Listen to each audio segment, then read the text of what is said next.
I've always known that I experience things a little bit differently than other kids growing up. I was always more sensitive and really just really in tune with my emotions and the emotions of others. And getting into my teenage years, those started to matter a little bit more because the interactions were on a deeper level than in kindergarten when it's talking about your favorite animals or your favorite color. The interactions were deeper, and that's when I started to really see that there is something and I needed to get some support. And so I was diagnosed with borderline, but they didn't tell me that it was like a solid label or so they didn't tell me, and so they said, oh, you have anxiety and you have depression and there's the substance use and impulsivity that's there, but they're all separate disorders that you have. And I sort of was able to like look over and glance at the sheet as they were writing, and I saw the words borderline personality disorder. And so I went home and went on Google, and that's how I kind of realized that this was something I had. And initially I thought that it was separate from the depression, the anxiety, the impulsivity, and all of that. And it wasn't until recently when I had a doctor who's like, I could diagnose you with 5 different disorders, or we could kind of look at it and be like, you have emotion dysregulation, so of course you're going to feel depressed at times. You have trouble with social interaction, so of course that anxiety piece is going to be there as you're talking to people. And so he said to me, he said, I can say that you have all of these different things, or we can kind of take it in as what it is, as borderline being an umbrella, and all of these other things are a part of that and are results of that. So that was my initial yeah. And so that was my defining moment, when I kind of looked over and I saw on the table that it was borderline personality disorder. Was the first time I realized that's what I was dealing with, and realized I had to tailor my treatment to that.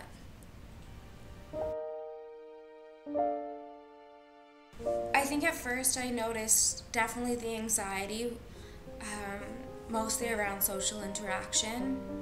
The depression was a big piece when I started to realize that there was a lot of times when I couldn't get out of bed and had trouble doing day-to-day activities.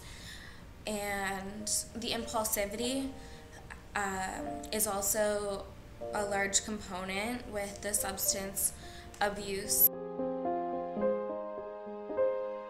So abandonment can play out in 2 different ways. It could be you have to have everyone very close to you and you attach yourself to them too strongly. Or for me, what it is I'm so afraid of being abandoned that I keep everyone at an arm's length and I don't let people get close to me. And that's basically me saying I'm going to leave you before you leave me. So it is a fear of abandonment, but I don't display it in the common way. Some of the other symptoms that I experience are unstable emotions, and that comes from the sensitivity to emotion and to other people's reaction. and really reading those small indicators on someone else or in the environment that I'm in.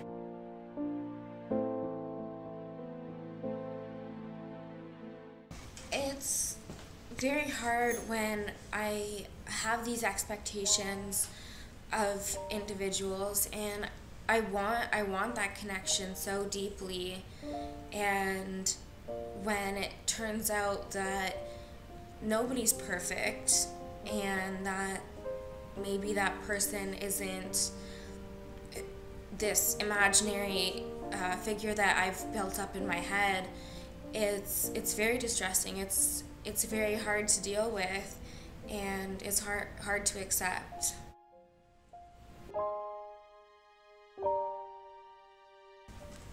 It's very difficult to be misunderstood and not be able to fully express how I'm feeling, because my mind goes so fast all the time. I have multiple layers of thoughts, and not being able to get all of that out makes me feel like I'm crazy. I do feel crazy because I feel like I'm acting very rationally based on all of these thoughts in my head, but when people can't understand what's going on and can't see all of these thoughts that are behind my actions, it's very, very hard, because I do feel crazy, and I don't like using the word crazy, but I feel like I should be in a straitjacket. I feel like I'm going back to a time when I should be locked in a padded room, and I can't feel, I can't be happy when that happens.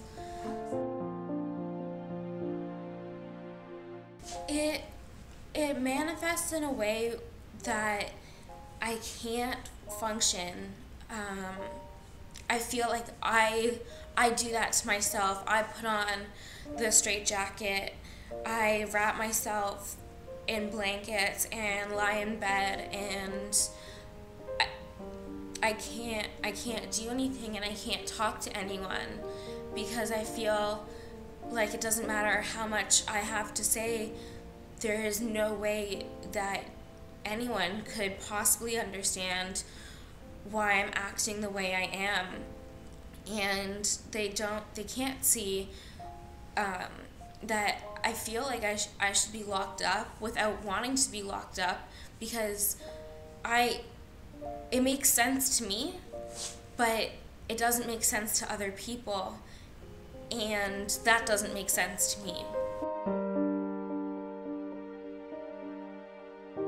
It's a feeling of definitely you don't get me. It's just being misunderstood and being unsure about how to deal with that. There is that identity, issues with identity that is part of borderline, and so when I can't fully make sense of things, then it's hard to know what it would feel like if someone understood me, because every single time I feel I understand a little bit more of myself, there's always something else that comes up, and so I can't always understand me, but I do know when those times do come, when I get that little bit of myself that makes slightly more sense, it feels like I'm on the right path, like I am going towards recovery, and I won't always be like this.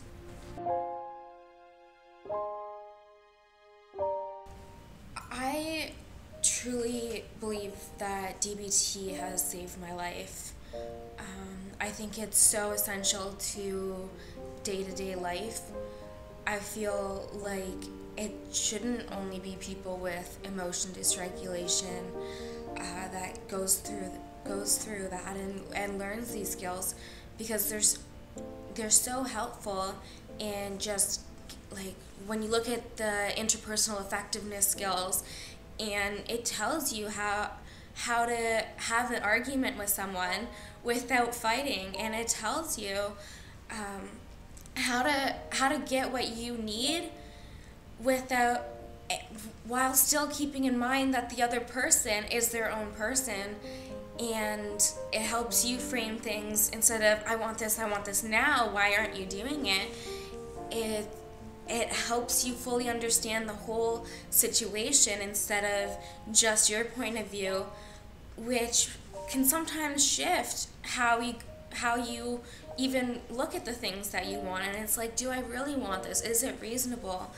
And it makes it easier to determine your values, your goals, and all of that.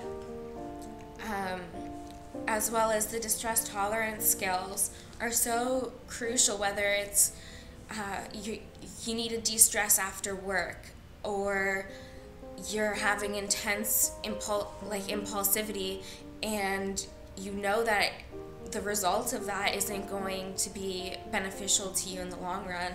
So those distress tolerance skills come in very handy, and really make it so that you don't look back and it's like, oh, I shouldn't have done that, and it's like, I didn't do that. And it's making those small achievements that people don't always kind of sit back and look at and accept.